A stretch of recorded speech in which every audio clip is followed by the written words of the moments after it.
Hey there, guys. I'm Jake Hannon. I am the owner of Excellent Sheets, and I just wanted to do a tutorial for my monthly budget spreadsheet to give you guys a better idea of how it works and everything that it entails. Without further ado, let's start off. Um, it always helps to hit up the instructions and tips area right when you start with any of my spreadsheets, so that you'll kind of get a background and understanding of what's going on. As you'll see in step one, I just kind of want you to go into the monthly budget tab itself to get a better understanding of it. Don't worry about this. This is just because I deleted all the data from the um, previous template. So once you get a better understanding of kind of what you're looking at, it'll be easier to put information in. In some of the themes, and regarding themes, sorry if this is not your theme. I usually have 5 themes for every spreadsheet. So this is just the one that kind of inspired Excellent Sheets. It's my favorite, so that's why I'm using it. You'll also notice that some of these areas have commentary on them. So definitely highlight over those and see if that is any help for you or your situation. So let's move on to the next step. After you get familiar with the page a little bit, you want to go to the categories tab, and then you'll want to think about how you're going to be categorizing your expenses or your variable expenses or your fixed bills. So, like, everyone has rent pretty much. A lot of people have a car payment. Pretty much everyone on earth has a phone, etc. And there's other things that some people have and some people don't have. Some people have pets, some people don't. Sometimes you buy 2 months of pet food and then another month you don't, so it might not happen every budget. Whereas things that you know you're going to incur an expense every month are going to go over your fixed bills. And some of these have little description things as well. And just because these ones say custom slot and you can, enter an item in here, um, doesn't mean that you can't not enter things in over here as well. So like this could be childcare. You can enter and go over it. So you can, if any of these things that are not pre-filled in aren't there, you can write over them. Or I usually recommend that if you don't use them, you just leave them blank and then you add in your slots here, unless you run out of custom slot space. So that's my recommendation there. So once you get everything filled in for your fixed bills and your variable expenses, you'll move on to the next step. And that's over in the monthly budget tab. So you'll notice here, you got your paycheck 1, paycheck 2. This is where you're going to be adding in what you think you'll be getting paid. And, usually if you work a 40-hour week, what you think you're going to pay is generally what you're going to get, unless you change some kind of health insurance deduction or up your 401k contributions or get rid of them or what have you. And then whenever you have a third paycheck, which is not a common occurrence, it happens only twice a year. Instead of needing an entirely new template, you'll be able to just click on these pluses here and it'll give you your third paycheck options. And just for the sake of doing this, I will pretend like I'm having a third paycheck so you'll really get an idea of what's going on here. And I'm just going to start throwing in some faux dates here just to get an idea, kind of plan everything out. And as you'll see in this template, not all the templates have this feature, but all of the columns that you can enter data in, they're kind of this lighter gray.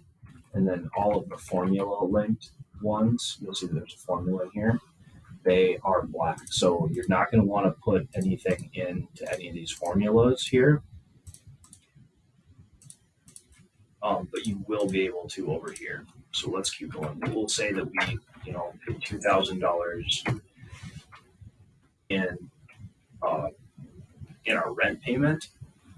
We'll throw 125 in per phone. I'm just using all of the previous previously LinkedIn examples that I had before, 134.78.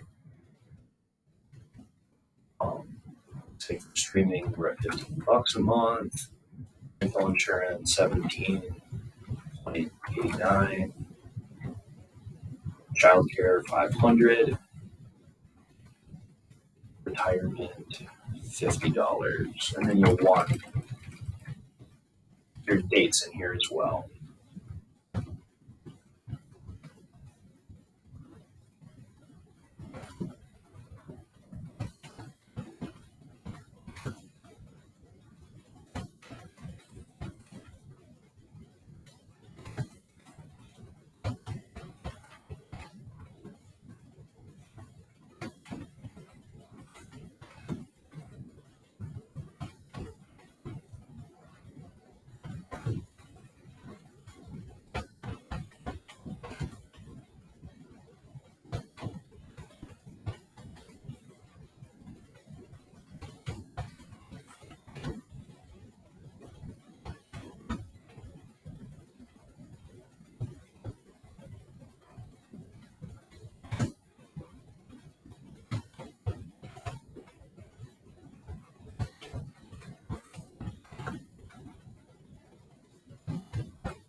And as you get paid, you don't want to constantly plan on budgeting all of your expenses for your first paycheck, because sometimes you'll have a bill due on the 28th, and then you'll want to budget that over in your second or your third paycheck.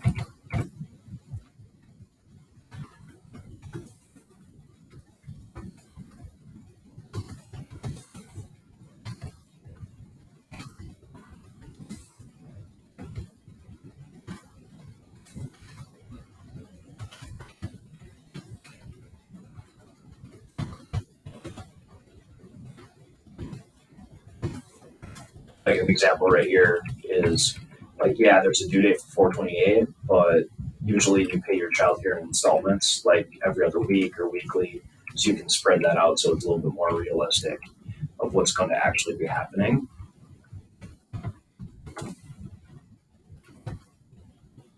And then in this instance, we actually do have a third paycheck, so we'll say some cost is over here as well.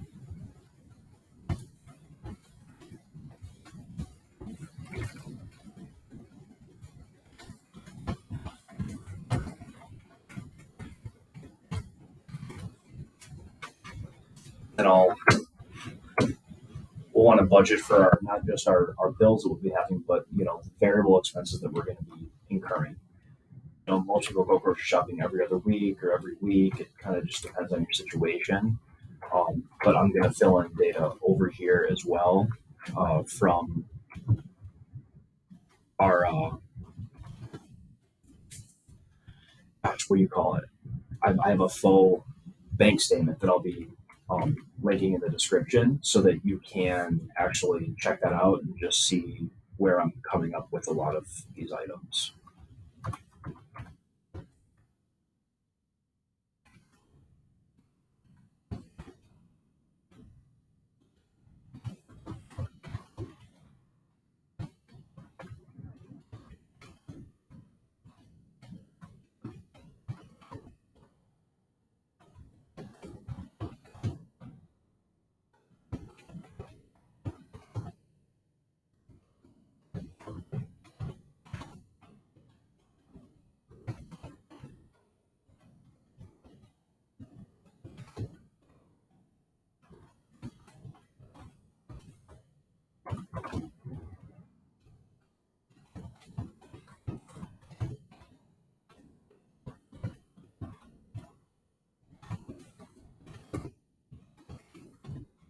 We'll say that we're budgeting $250 on our first paycheck, and then $250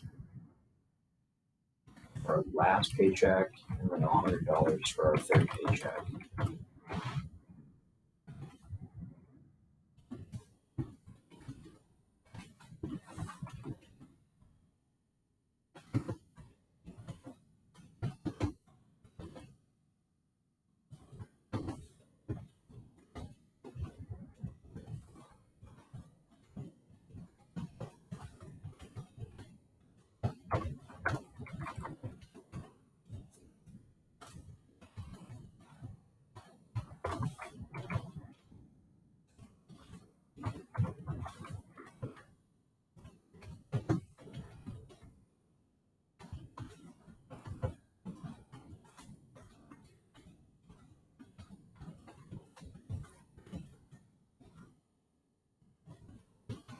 And you'll notice that I'm not, whenever we're not budgeting for anything, I'm not putting the zero in here like this, and that's just because it throws the spreadsheet out. So it's better to leave them blank like that. All right, now that we're done budgeting for our paychecks, for all of them, we'll go back to our instructions and check out the next tab. So after we're budgeting there, uh, when we go back, you'll be able to go back to your expense tracker. And when you add expenses in here, it's going to show you, what's going on, what's actually going on in your actual columns where the formulas are happening. So we'll just pretend like you're going through your bank statement and make sure you write a good description, select the correct category, put an amount and a date that occurs, and then you'll want to make sure that up here you add in your paycheck dates. If you have a paycheck 3 date, don't hit a zero in here. Just leave that blank if you don't have anything, and then it'll only act as if you had 2 paychecks, which usually that's what's happening. And so we'll say that for our first paycheck, that's going to happen on 4/8-23. And then for the next paycheck, we'll say that happens on the 21st. And then for the third one, we'll say that's happening on the 26th. It could be one of the weird three paycheck months, or this could also be for bonuses. If you get an annual bonus or something of that nature, that'd be a good place to put that. So let's move on back. And up here, you'll see that we don't have formulas up here. So what you're going to want to do is throw in the amounts that you plan on getting for those paychecks. So we'll say that you get paid normally, $2578.45 for your paychecks, and then you get $1,000 bonus at the end of the year, for example, something like that. Then we can have our actuals are going to tie out with that as well. And you can plan on if you don't really know if you're getting a bonus or not, but I mean, sometimes you can get a general idea from the previous year, things like that. 2578.45. So that's going to be 1,000.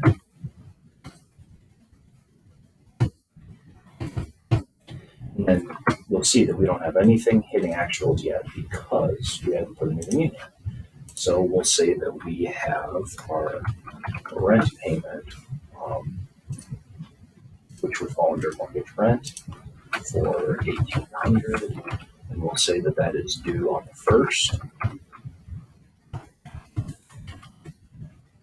Then we have dinner on the 5th. That's an Applebee's. We'll call that dining. And that's what the category is for that. That'll be for $78.96. And it happened on the 5th. Actually, it happens on the 6th because it didn't hit your bank for one day. I'm going to fuel up the car. So we'll go under fuel for the vehicle. That was $27.45. Happened on the 8th.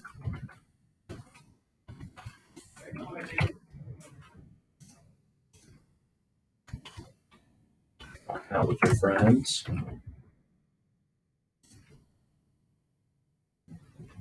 Entertainment.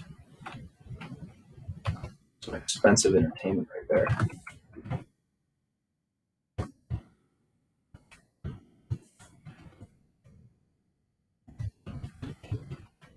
Netflix. Falls under streaming services.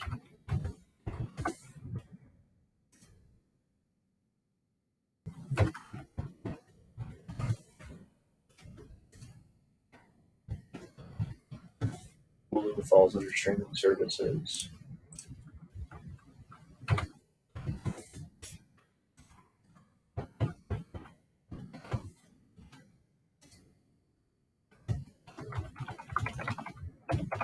Oil change for car. Then vehicle maintenance. I don't think that I made. Oh, I did. It's okay.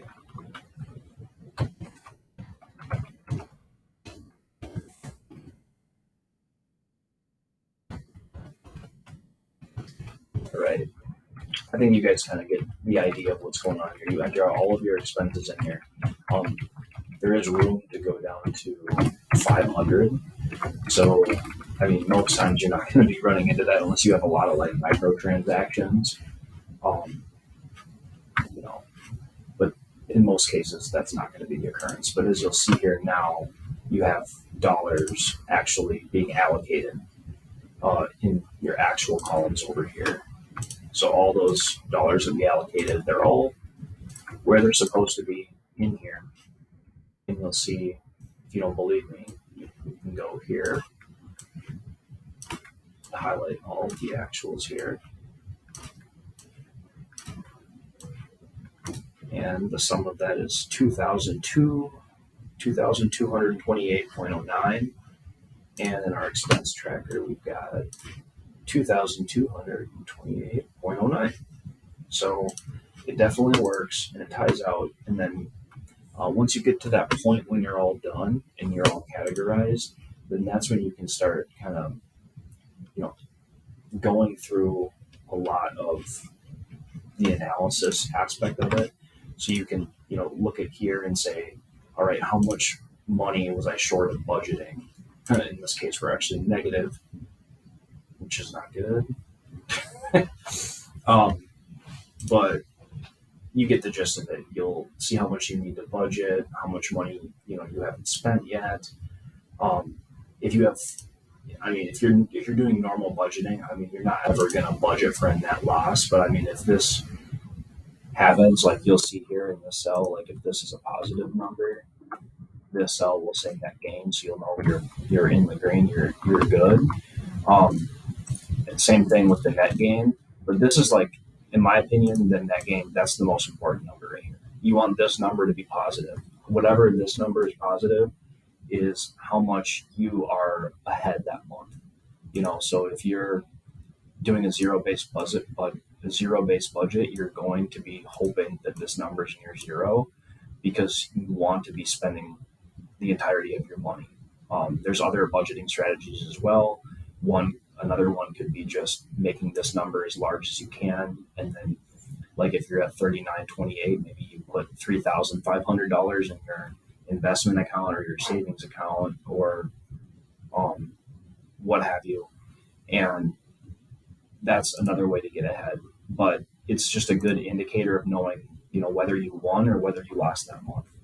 And you can utilize this chart here to see if you are where a lot of your spend categories are going. And then if something's really small in here and you don't know what it is, like that 0.9 there, you can just highlight over it. It'll tell you, hey, streaming services were 0.9%. And not very impactful, but oh my God, I'm spending 80% of my money on mortgage and rent. So that's kind of how you're going to be utilizing this a lot. And of course, if you have any questions, you guys can definitely email me at excellentsheets@gmail.com or, find me on social media or give me a call. I have all my information is readily available. So thank you guys so much. And I really hope that this helps you guys get to that next level of budgeting. Oh, and one more thing. I went over the duplication of tabs. I'll just say that really quick. So if you have this, you can go here and you can duplicate this tab here if you'd like to make copies of it. Forewarning, if you hit duplicate on just this tab and you update this, both of the tabs are going to change. So my recommendation would be to not be duplicating, and instead I would urge you to go to your sheet and then right here hit make a copy, and then make another copy instead. It'll be just 1 second, guys. And then we'll go here and we'll rename it. And it's April right now. So instead of it being, April, I'm going to rename this next one starting next month 5.01.23 budget. And then every month you'll create a new tab or a new sheet. And then when you create that new workbook, you'll be able to go in there and then create a new one. And then you'll be able to track your trends better without breaking your other spreadsheets and being able to see what it was in the past versus what it is today or going into the future. So that's pretty much it though, guys. So thank you so much. And I really hope that this workbook helps you guys out a lot. Thank you. Bye.